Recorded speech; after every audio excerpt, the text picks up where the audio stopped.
ধন্যবাদ আপনার সকলকে। পটুয়াখালী গলাচিপা চরকাজলের পাঙ্গাসিয়াচরের কৃষকদের অবস্থা নিয়ে আজকে আমি পুনরায় আবার অনলাইনে বলছি।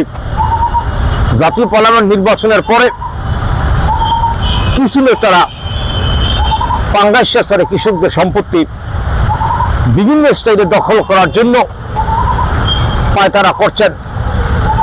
বাংলাদেশ সুপ্রিম কোর্টের হাইকোর্ট বিভাগের নির্দেশ অনুযায়ী গলাচিপার ভারপ্রাপ্ত নির্বাহী কর্মকর্তা হাইকোর্টের আদেশকে শ্রদ্ধা জ্ঞাপন করে পাঙ্গাসিয়াচরের সম্পত্তি এসিরকালীয় মালিকদেরকে সীমা নির্ধারণ করে বুঝিয়ে দেওয়ার পরেও 40 একর সম্পত্তি অফিসিয়াল কর্মচারীদের কারণে বেদখল হয়েছেন, যে কারণে পাঙ্গাসিয়া ল্যান্ড কর্তৃপক্ষ আগামীতে মহামান্য হাইকোর্ট ডিভিশনে কন্টেম্প মামলা করতে বাধ্য থাকবেন।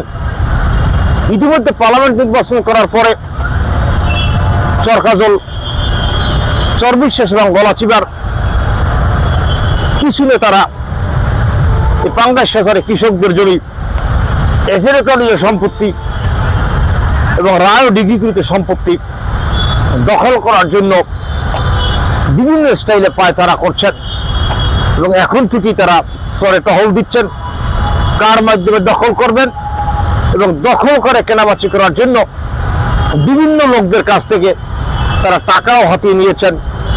কিছু গরিব কৃষকরা রয়েছেন যাদের কোনো ল্যান্ড নেই, কিছুই নেই, তাদেরকে প্রলুব্ধ করে বিভিন্নভাবে তাদের কাছ থেকে অর্থ হাতিয়ে নেওয়ার জন্য এক শ্রেণীতে তারা পদক্ষেপ নিচ্ছেন।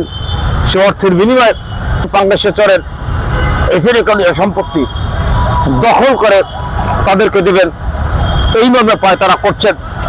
আমি পাঙ্গাসিয়াচরের সকল ল্যান্ড মালিকদেরকে উদ্যোক্তা আহ্বান করব, আপনারা আপনাদের সম্পত্তি দখল করার জন্য সকলে সজাগ থাকবেন। আপনাদের সম্পত্তি যাতে কেউ দখল না করতে পারে সে ব্যাপারে সজাগ থাকবেন। পাশাপাশি আমার বক্তব্যটা হলেন, যদি কোনো সন্ত্রাসী এবং ভূমিদস্যু অর্থের বিনিময়ে পাঙ্গাসিয়ার সম্পত্তি দখল করার জন্য বিভিন্নভাবে পায়তারা করেন বা কোনোভাবে পদক্ষেপ নেন, অবশ্যই তাকে আইনের আওতায় আসতে হবে এবং আগামী দিনে ভূমি কর্তৃপক্ষ আইনগত ব্যবস্থা গ্রহণ করতে বাধ্য থাকিবে।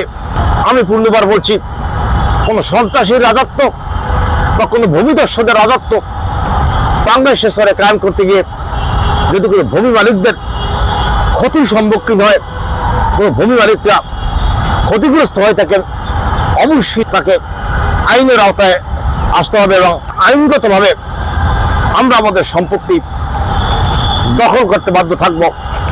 আমি ভূমি সংশ্লিষ্ট কর্তৃপক্ষদেরকে অনুরোধ করব, আপনারা কাগজপত্র বাহিরে কোনো প্রকার বা কোনো ধরনের প্রক্রিয়া অবলম্বন করবেন না এবং তারা ভূমি দখল করে যাদের কাছে বিক্রি করবেন 1 বছরের লোকদের লেজ দেবেন, তাদের কাছ থেকে অর্থ হাতিয়ে নিচ্ছেন।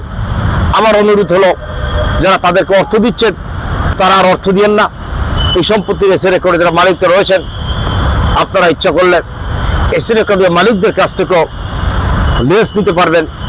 পাঙ্গাসিয়াচরের সম্পত্তি নিয়ে কোনো প্রকার কোনো সহিংস পরিবেশ সৃষ্টি হলে আগামী দিনে যারা ভূমিদস্যু হিসেবে সম্পত্তি দখল করতে যাইবেন তাদের বিরুদ্ধে আইনগত ব্যবস্থা গ্রহণ করা হবে।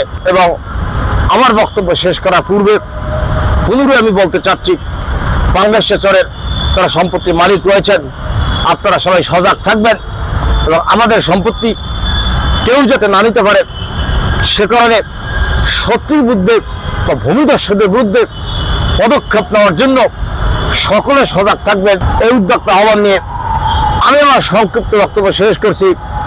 ধন্যবাদ আপনার সকলকে, সুস্থ থাকবেন।